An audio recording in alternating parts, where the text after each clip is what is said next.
வணக்கம் சர்மிளா. அதாவது காவிரி விவகாரத்தில் தமிழக அரசை கண்டித்து சட்டமன்ற எதிர்க்கட்சி தலைவர் உதயநிதி ஸ்டாலின் தலைமையில் நேற்று தஞ்சாவூரில் கண்டன ஆர்ப்பாட்டம் என்பது நடைபெற்றது.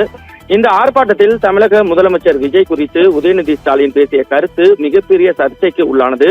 இதற்கு காங்கிரஸ், பாஜக மற்றும் தவினர் கடும் கண்டனம் தெரிவித்து வருகின்றனர். இந்த சூழ்நிலையில் பாத்தீங்கன்னா தமிழக முதல்வரையும் பெண்களையும் இழிவுபடுத்தும் விதமாக பேசிய உதயநிதி ஸ்டாலின் மீது வழக்கு பதிவு செய்து உரிய நடவடிக்கை எடுக்க வேண்டும் என மத்திய மாவட்ட மகளிர் அணி அமைப்பாளர் பைரவி தஞ்சை கிழக்கு காவல் நிலையத்தில் புகார் அளித்தார். இந்த புகாரின் அடிப்படையில் 9 பிரிவின் கீழ் காவல்துறையினர் வழக்கு பதிவு செய்து இன்று காலை வல்லம் துணை கண்காணிப்பாளர் காயத்ரி, திருவிடைமருதூர் காவல்துறை கண்காணிப்பாளர் அழகேசன் மற்றும் கிழக்கு காவல் ஆய்வாளர் மணிகண்டன் ஆகியோர் தலைமையில் சென்னையில் உதயநிதி ஸ்டாலினை இன்று காலை போலீசார் கைது செய்த நிலையில் தஞ்சாவூர் நீதிமன்றத்திற்கு அழைத்து வருவதாக இருந்த சூழ்நிலையில் தற்போது தஞ்சாவூர் தெற்கு காவல் நிலையத்திற்கு ஆஜர்படுத்துவதற்காக எதிர்க்கட்சி தலைவர் உதயநிதி ஸ்டாலின் தற்போது கைது செய்யப்பட்டு காவல்துறையினர் அழைத்து வரப்பட்டு கொண்டிருக்கிறார்.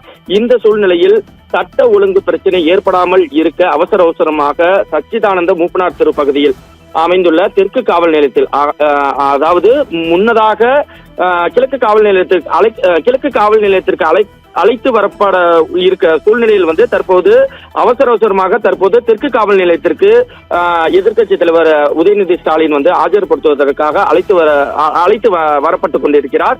தற்போது அதற்காக பேரிகார்டு அமைத்து, அதாவது மூன்றடுக்கு பாதுகாப்பு மூலியமாக தற்போது போலீசார் குவிக்கப்பட்டு மூன்றடுப்பு பாதுகாப்பு மூலம் தற்போது ஈடுபட்டு வருகின்றனர். மேலும் தஞ்சை மாவட்டம் முழுவதும் 1000க்கும் மேற்பட்ட போலீசார் தற்போது குவித்து வைக்கப்பட்டுள்ளனர். இந்த சூழ்நிலையில் BNS 35 கிளாஸ் A என நிலைய பிணை ஆணை அடிப்படையில் காவல் நிலையத்தில் இருந்து எதிர்க்கட்சி தலைவர் உதயநிதி ஸ்டாலின் உடனடியாக விடுவிக்கப்படுவார் என்ற தகவலும் தற்போது வெளியாகியுள்ளது. சர்மிளா.